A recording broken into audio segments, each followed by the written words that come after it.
আরবদের নেতৃত্ব ছিল আবু জাহেলের হাতে, আবু লাহাব, উতবা, শাইবা, রাবিআ তাদের হাতে। তো আবু জাহেলদের ওই যুগটাকে বলা হতো আইয়ামে জাহিলিয়াত। কি বলা হতো? আমরা সবাই জানি আইয়ামে জাহিলিয়াত বলা হতো, অন্ধকারাচ্ছন্ন যুগ। এই যুগের অন্ধকারাচ্ছন্ন পরিবেশে নিমজ্জিত মানুষগুলো ওই যুগটাকে আইয়ামে জাহিলিয়াত বলে আর কি। কেন তারা আইয়ামে জাহিলিয়াত বলতো? খুব গভীরভাবে লক্ষ্য করলে দেখা যায় যে সেখানে কয়েকটা মৌলিক পাপ ছিল, কিছু অজ্ঞতা ছিল, এই কারণে সেই যুগটাকে অজ্ঞতার যুগ বলা হতো। তার মধ্যে প্রথমটা হচ্ছে শিরক, মূর্তি পূজা, প্রকৃতি পূজা, চন্দ্র সূর্যের পূজা, গাছপালার পূজা, মৃত মানুষের পূজা, নাস্তিকতা, তারপরে আপনার বস্তুবাদিতা, যেটাকে আমরা মেটেরিয়ালিজম বলি, এগুলো আইয়ামে জাহিলিয়াতের অন্যতম আকিদা ছিল। মানুষেরা এভাবেই জীবনযাপন করত। এটা ছিল প্রথম। দ্বিতীয়টা ছিল সুদ বা রিবা। তাদের ইকোনমিক সিস্টেমটা ছিল রিবা ভিত্তিক বা সুদ ভিত্তিক। চক্রবৃদ্ধি হারে তারা সুদ খেত এবং সুদ খাওয়ার মধ্য দিয়ে তারা এক পর্যায়ক্রমে ব্যক্তিকে পর্যন্ত দাসে পরিণত করত। জমি জমা, বাড়ি গাড়ি এগুলো তো ছিলই, এগুলো তো মানুষ সিজ করতই। এক পর্যায়ে ব্যক্তিকেও দাসত্বের শৃঙ্খলা আবদ্ধ করত ওই রিবা দিয়ে, সুদ দিয়ে। এ কারণে জাহিলিয়াত বলছি আমরা, আইয়ামে জাহিলিয়াত। শিরকের কারণে বলছি, সুদের কারণে বলছি। আরেকটা ছিল মাদক। তাদের ঘরে ঘরে মাদক ছিল, ম্যাক্সিমাম মানুষ মাদক দ্রব্যের সাথে সংশ্লিষ্ট ছিল, এটা একটা কারণ ছিল। আরেকটা হচ্ছে নারীর অবমাননা। নারী জাতিকে তারা খুব একটা মূল্যায়ন করতো না। আমরা জানি যে কন্যা সন্তানকে পর্যন্ত জীবন্ত কবর দেয়া হতো, এগুলো শুনেছেন। আরেকটা ছিল মৌলিক, সেটা হলো গোত্রীয় হানাহানি, গোত্রীয় রক্তক্ষয়ী দীর্ঘস্থায়ী সংঘাতে তারা লিপ্ত থাকতো। বিভিন্ন গোত্রে গোত্রে, দলে উপদলে মারামারি, কাটাকাটি, এই ছিল আইয়ামে জাহেলিয়াত। এর পাশাপাশি আরও কিছু ছিল, অশ্লীলতা, ব্যভিচার, জুয়া, ঠিক আছে, অন্যায়ভাবে মানুষকে প্রহার করা, সম্পদ আত্মসাৎ করা ইত্যাদি। তো আমরা যে এখন 1450 বছর পর এসে এই 19 শতাব্দী বলেন আর 20 শতাব্দী বলেন, এই দিকে এসে যে আমরা আইয়ামে জাহেলিয়াত শব্দটা শুনলেই ওই মক্কার দিকে তাকাই, তো এই শিক্ষিত মানুষদের একটু নিজেদের দিকে তাকানোর প্রয়োজন আছে। আগে আমাদের এই 20 শতাব্দীর শিক্ষিত মানুষদের আগে নিজেদের দিকে তাকানোর প্রয়োজন আছে। যে শিরকের কারণে আপনি আবু জেহেলের যুগকে আইয়ামে জাহিলিয়াতের যুগ বলছেন, সেই শিরক এখন গ্লোবালাইজেশন হয়েছে, মানে সারা বিশ্বে ছড়িয়ে পড়েছে। আগে আবু জেহেলদের শিরক ছিল একটা নির্দিষ্ট অঞ্চলের মধ্যে, এখন সেই শিরকগুলো, শিরকের মহাপাপগুলো মুসলিম অমুসলিম, দেশে দেশে, জেলায় জেলায়, থানায় থানায়, ইউনিয়নে, সব জায়গায় একদম অক্টোপাসের মতো ছড়িয়ে পড়েছে। ওই শিরক আপনার কাছেও আছে।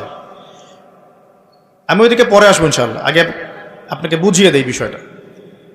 যে সুদের কারণে আপনি আইয়ামে জাহিলিয়াতকে অজ্ঞতার যুগ বলছেন, সেই সুদ এখন রন্ধ্রে রন্ধ্রে প্রবেশ করেছে। সুদ ছাড়া কোনো কান্ট্রি নাই এবং সুদ ছাড়া কোনো ব্যাংক নাই, এবং সুদ ছাড়া চলতে পারে এমন কোনো মুসলিমও এখন বেঁচে আছে কিনা আল্লাহ ভালো জানে। প্রত্যক্ষভাবে আপনি না খেলেও পরোক্ষভাবে আপনি আমি এটার সাথে সম্পৃক্ত। আমি যখন ইকোনমিক্স বুঝাবো তখন বুঝবেন ইনশাআল্লাহ। সুদ আছে এবং এটা গ্লোবালাইজেশন হয়েছে, সারা বিশ্বে ছড়িয়ে পড়েছে। 3, যে মাদকের কারণে আপনি আইয়ামে জাহিলিয়াতকে অন্ধকারাচ্ছন্ন যুগ বলছেন, সেই মাদক এখন মুসলিমদের ঘরে ঘরে নাই। আর মাদক বলতে আমি কিন্তু জর্দাও বুঝিয়েছি, ঠিক আছে, সিগারেটও বোঝাচ্ছি, আরে বড় বড় স্কেলে যেগুলো আছে এগুলো তো বোঝাচ্ছি।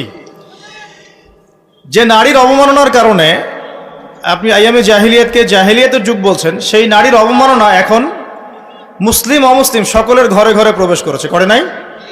আচ্ছা। আর যে গোত্রীয় দ্বন্দ্বের কারণে আপনি আইয়ামে জাহিলিয়াতকে বলছেন তারা বর্বর ছিল, নোংরা, হিংস্র ছিল ইত্যাদি, সেই গোত্রীয় দ্বন্দ্ব এখন ধর্মতাত্ত্বিক দ্বন্দ্ব এবং পলিটিক্যাল দ্বন্দ্বের রূপ নিয়েছে। আমার কথাগুলো কি বোঝা যায়? আচ্ছা, শিক্ষিত মানুষ যারা আছেন তারা হয়তো ইশারা বুঝতে পারবেন আর কি। সবকিছু তার খোলামেলা বলা যায় না, বলা যায়? আচ্ছা, আর যারা সমাজদার তাদের জন্য ইশারাই যথেষ্ট। তো যে কথাটা বলছিলাম প্রিয় ভাইরা, যে মৌলিক কারণগুলোর কারণে আপনি আইয়ামে জাহিলিয়াতকে দেখে ছি করছেন, ছি কেমন যুগ ছিল, বর্বর, নোংরা, মধ্যযুগীয় ইত্যাদি, সেই প্রত্যেকটা পাপ বা প্রত্যেকটা জাহিলিয়াত বর্তমান বিশ্বে পুরো গ্লোবালাইজেশন, মানে বিশ্বের আনাচে কানাচে এগুলো ছড়িয়ে পড়েছে। একই জিনিস। যে শিরক আবু জেহেলরা করতো, সেম শিরক আমরাও করছি, করছেন না? আবু জেহেলরা হয়তো লাত, উজ্জা, মানাত এগুলোর পূজা করত, তাই না কি? আচ্ছা, এখনকার মুসলিমরা কিসের পূজা করে? দেখবেন মৃত মানুষের পূজা করে, কবরে সেজদা করে, মাজার কেন্দ্রিক তাওয়াফ করছে। বলতে থাকলে অনেক বলা যাবে। মুসলিম যে হাতে বালা পড়ে আছে, খোলে না। কেন খোলে না? তার ধারণা, তার আকীদা যে এটা খুলে ফেললে অমঙ্গল হবে, সে তার রোগ আর ভালো হবে না। শিরক।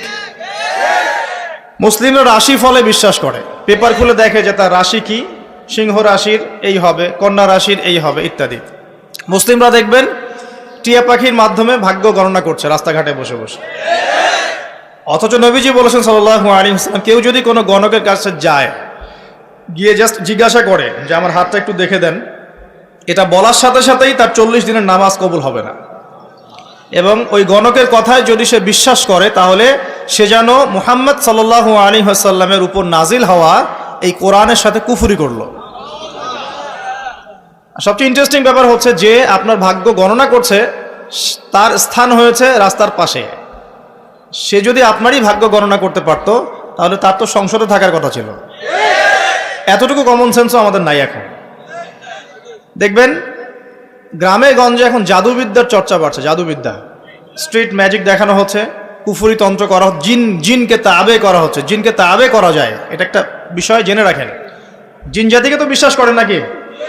এখনকার মডার্ন শিক্ষিতরা জিনকে বিশ্বাস করে না, তারা রুহকে বিশ্বাস করে না, কবরের আযাবকে বিশ্বাস করে না, তারা আল্লাহকেও বিশ্বাস করে না। তারা বলে যে মহাবিশ্ব সৃষ্টি হয়েছে বিগ ব্যাং থেকে, আল্লাহ সৃষ্টি করেন নাই, নাউযুবিল্লাহ। এ হচ্ছে উচ্চ শিক্ষার অবস্থা এখন। শিরিক, শিরিক নিয়ে বলতে গিয়ে দেখেন শিক্ষার মধ্যেও আপনাকে শিরিক করানো হচ্ছে এখন। শিক্ষা জীবনে আপনি শিরিক কিভাবে করছেন? শিক্ষা ক্ষেত্রে আপনাকে একটা দর্শন শেখানো হয়েছে, পশ্চিমা দর্শন। সেটা কি?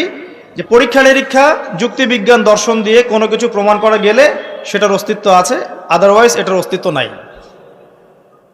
মানে ফেরেশতাকে আপনি বিশ্বাস করবেন না। কেন বিশ্বাস করবেন না? কারণ ফেরেশতাকে আপনি ল্যাবরেটরিতে পরীক্ষা নিরীক্ষা দিয়ে পর্যবেক্ষণের মাধ্যমে কোনো সিদ্ধান্তে উপনীত হতে পারছেন না। দেখা যায় ফেরেশতা, শোনা যায়, টাচ করে অনুধাবন করা যায়, ইন্দ্রিয় দিয়ে এই জ্ঞানটাকে আপনি লব্ধ করতে পারছেন না। এই কারণে প্রচলিত জ্ঞানতাত্ত্বিক দর্শনের মতে আপনি একজন মৌলবাদী মানুষ, কারণ আপনি অন্ধভাবেই একটা কথা বিশ্বাস করছেন।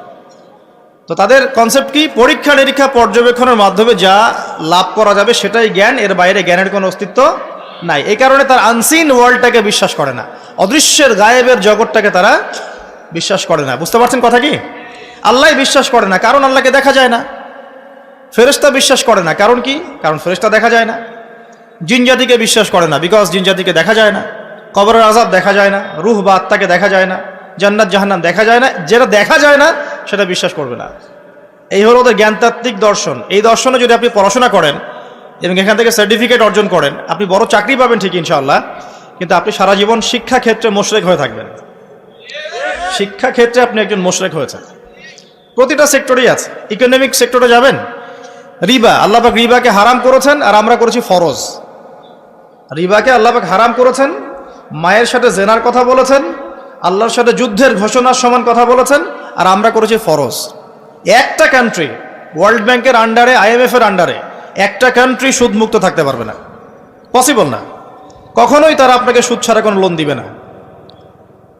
এবং ওদের লোন শোধ করতে গিয়ে বহু দেশ আজকাল শ্রীলঙ্কা হয়ে যাচ্ছে। পড়াশোনা করেন, তাদের লোন শোধ করতে গিয়ে বহু দেশ এখন শ্রীলঙ্কা হয়ে যাচ্ছে। না হয়ে গেলেও হওয়ার পথে 42টা দেশের লিস্ট করা হয়েছে। কয়টা? যাদের ইকোনমিক অবস্থা ক্রমশ নিম্নের দিকে যাচ্ছে, নিম্নমুখী হচ্ছে, হবেও। কারণ কি? বিকজ ইসলামিক অর্থনীতির যে একটা চিরায়ত মূলনীতি আল্লাহ পাক কোরআনে দিয়েছেন, এটা বলতে বলতে এখন আমার মুখের ফেনা উঠে যাচ্ছে। 1 নাম্বার যাকাত ভিত্তিক অর্থনীতি, কৃষিভিত্তিক অর্থনীতি, ব্যবসা ভিত্তিক অর্থনীতি, দান সৎকা ভিত্তিক অর্থনীতি। এক কথায় ইসলামিক অর্থনীতি এবং এমন কারেন্সি যার ইন্ট্রেন্সিক ভ্যালু আছে, অন্তর্নিহিত মান আছে, এগুলো যেহেতু আমরা এখন বাস্তবায়ন করতে পারছি না, এই কারণে পশ্চিমা অর্থনীতির যে সুদের মার প্যাচ, এর মধ্যে আমরা পড়ে গেছি। এখান থেকে কেউ বের হতে পারছে না। অথচ সুদ সম্পর্কে আল্লাহ রাব্বুল আলামিন সূরা বাকারার মধ্যে বলেছেন 278 থেকে এই যে 81 পর্যন্ত পড়ে দেখেন। তো তোমরা সুদ ছেড়ে দাও, ওয়া ইল্লাম তাফআলু, যদি তোমরা এটা না করো, সুদ না ছাড়ো, তাহলে ফাযানু বিহারবিন মিনাল্লাহি ওয়া রাসূলিহি, আল্লাহ এবং তার রাসূলের সাথে যুদ্ধের ঘোষণা শুনে রাখো। তো যুদ্ধ আমরা করছি আল্লাহ এবং তার রাসূলের বিরুদ্ধে। তো আল্লাহ এবং তার রাসূলের বিরুদ্ধে যুদ্ধ করে কেউ কি সফল হবে? এ কারণেই আল্লাহ পাকের হারামটাকে যে আমরা হালাল করে নিয়েছি, এটাও এক প্রকার শিরক। এটা কি? এটাও শিরক। আল্লাহ পাক দিয়েছেন দিনার দিরহাম, মার্কেটে আপনি খুঁজে পাবেন না, এটা হারাম করে দেওয়া হয়েছে। পশ্চিমারা বলেছে এটা ব্যান, চলবে না। কি চলবে? ডলার। ডলার চলবে। ডলার হচ্ছে হার্ড কারেন্সি, বাকি সব সফট কারেন্সি। মানে আপনাকে যত কারেন্সি আছে এগুলোকে ডলারে কনভার্ট করে আন্তর্জাতিক বাজারে আপনার কেনা বেচা করতে হবে। আপনি আপনার টাকা দিয়ে করতে পারবেন না। ওটা হার্ড, শক্ত কারেন্সি, আপনারটা সফট, নরম। মানে ওদেরটাতে সোনা লাগানো আছে মনে হয়, আর আমাদেরটাতে সোনা নাই। কি বুঝলেন? তো এটা যে সারা ওয়ার্ল্ডকে রুল করছে বিকজ অফ এই ডলার। এর সাথে আবার আছে পেট্রোলিয়াম, মানে ব্ল্যাক গোল্ড, ব্ল্যাক অয়েল। যে আপনি তেল কিনতে চান, মধ্যপ্রাচ্যে যান, গিয়ে যে মধ্যপ্রাচ্যে যে কান্ট্রিগুলো আছে, গলফ কান্ট্রি, এগুলোকে গিয়ে বলেন যে আমি তেল কিনতে চাই, এই যে আমার ব্রিফকেসে 1 কোটি টাকা আছে, বাংলাদেশি টাকা বা পাকিস্তানি রুপি, ঠিক আছে, বা টার্কিশ লিরা, এটা দিয়ে আমি তেল কিনতে চাই, আমাকে তেল দিন। গলফ কান্ট্রির কোনো নেতা আপনাকে তেল দিবে না। কেন দিবে না? যতক্ষণ পর্যন্ত না আপনি আপনার কারেন্সিটাকে ডলারে কনভার্ট করছেন, ততক্ষণ পর্যন্ত আপনাকে তারা তেল দিবে না। যে ডলার আর অয়েল, ডলার এবং তেল, এই যে মিলবন্ধন স্বামী স্ত্রীর মতো, এটার নাম হচ্ছে পেট্রো ডলার। কি নাম? Petro dollar. এর কারণে আপনি স্বতন্ত্র স্বাধীনভাবে এখন তেল কিনতে পারছেন। ইভেন সোনা দিয়েও তেল কিনতে পারছেন না, আপনি বাধা দিচ্ছে। গোল্ড দিব, আমাকে তেল দাও, সম্ভব না, বাধা দিচ্ছে। এই যে সারা ওয়ার্ল্ডকে রুল করা, আমি এটা ভালো একটা জায়গায় যাবো লেকচারে ইনশাল্লাহ, সবর করেন। সারা বিশ্বটাকে যে শাসন করা, আপনি সারা বিশ্বকে শাসন করতে চান, আপনাকে সারা বিশ্বের অর্থনীতি শাসন করতে হবে, করতে হবে না? কথা কি বুঝতে পারেন? যখন আমরা বিশ্বটাকে শাসন করেছি, আর দীর্ঘদিন আমরা বিশ্ব শাসন করেছি, হাজার বছরের বেশি, প্রায় 1200-1300 বছর আমরা কি করেছি? এই ওয়ার্ল্ডটা শাসন করেছি। এই প্রথম বিশ্বযুদ্ধের আগ পর্যন্ত আমাদের শাসন ছিল বিশ্বে, ছিল না? ছিল। তো আমরা যে শাসন করেছিলাম, তখন সারা বিশ্বের অর্থনীতিকে আমরা নিয়ন্ত্রণ করেছিলাম না? সারা বিশ্বের অর্থনীতিকে নিয়ন্ত্রণ করতে না পারলে সে বিশ্বের রুলিং স্টেট হতে পারবে না। আর এই কারেন্সিগুলোর মধ্য দিয়ে তারা সারা বিশ্বের রুলিং স্টেট হয়েছে, বিকজ এই কারেন্সিগুলোর মধ্য দিয়ে তারা অন্য কারেন্সিগুলোকে ডমিনেট করছে। তো এখানে দেখুন, আল্লাহ পাকের হালালকে আমরা হারাম করে ফেলেছি। কিন্তু মদ কি হালাল না হারাম? আমরা হালাল করি নাই, করেছি। এরকম করে যে জেনা, ব্যভিচার, এখনকার যে ছেলে মেয়েগুলা ফ্রি মিক্সিং করে, ছেলে মেয়ের অবাধ মেলামেশা করে, বয়ফ্রেন্ড গার্লফ্রেন্ড কালচার, এরা কি বিশ্বাস করে, আদৌ বিশ্বাস করে যে প্রেম করাটা হারাম? এটা বিশ্বাস করে করে এটা? তারা যে রাত কাটায় বিভিন্ন জায়গায়, তারা কি আদৌ সত্যি বিশ্বাস করে এটা হারাম কাজ? যদি বিশ্বাসই করতো, এটা কি করতে পারতো? এই দেখেন, আল্লাহ পাকের হারামকে হালাল করে নিয়েছেন। আবার ধরেন আল্লাহ পাক হালাল করেছেন পর্দা। তো আপনি এখন পর্দা করতে গেলে কিছু মানুষ বলছে যে এ তো পিছিয়ে গেছে, এ তো মৌলবাদী হয়ে গেছে, এই মেয়ে তো এগুলো পোশাক এখন চলে না, এগুলো তো আগে চলতো, এখন চলে না, এখন তো এগিয়ে যাওয়ার যুগ, বরং কাপড় খোলার যুগ এখন, তাই নয় কি? এখন তো মানুষ কাপড় খুলে ঘুরে বেড়াচ্ছে না, এবং কাপড় খোলার জন্য বিভিন্ন বিশ্ববিদ্যালয়ের সামনে দাঁড়িয়ে আন্দোলন করছে না? এই যে কাপড় খোলার আল্লাহ পাক হালাল করেছেন পর্দা, আপনি ওটাকে হারাম করে কাপড় খোলার দিকে মানুষকে আহ্বান করছেন। এই যে হালালকে হারাম করছেন, দুইটা বিষয় বোঝেন। আপনি মদ খাচ্ছেন, জেনে খাচ্ছেন যেটা হারাম, বুঝতে পারছেন কথা? আপনি মদ খেয়েছেন কিন্তু জানেন যে মদ খাওয়াটা হারাম, এটার জন্য শাস্তি আছে, আমাকে তওবা করতে হবে। আর এক ব্যক্তি মদ খেয়েছে, সে বিশ্বাসই করে না যে মদ খাওয়া হারাম। দুজন ব্যক্তি কি সমান? একজন হয়তো ফাসেক বা জালেম হতে পারে, আরেকজন কিন্তু কুফরি করেছে। একজন ফাসেকি বা জুলুম করেছে নিজের নফসের উপরে, তওবার দরজা তো খোলা আছে। আরেকজন কিন্তু কুফরি করছে, সে আল্লাহ পাকের হালালকে হারাম করে নিচ্ছে, হারামকে হালাল করে নিচ্ছে। এখনকার ওয়ার্ল্ড এটার উপর চলছে। আল্লাহ পাকের যত হালাল আমরা আস্তে আস্তে সব হারাম করে ফেলছি, আর হারামগুলোকে আমরা হালাল করে ফেলছি। দেখুন, এটাও একটা শিরক। তো আইয়ামে জাহিলিয়াতের শিরকের কথা বলছি, এই শিরক আপনাদের ঘরে ঘরে, আমাদের ঘরে ঘরে আছে। 500 থেকে 600 কোটি, 500 থেকে 600 কোটি মানুষ বলছে যে আল্লাহ পাকের নাউযুবিল্লাহ সন্তান আছে। এখন আপনি বলেন যে আমরা একটা কথা বলি যে বেশিরভাগ মানুষ যা বলবে সেটাই সত্য, তাই না? মেজরিটি শুড বি গ্রান্টেড, আমাদের সমাজে একটা কথা প্রচলিত আছে না, যে 10 জনে যেটা বলে সেটাই ঠিক। তারপরে বেশিরভাগ মানুষের রায়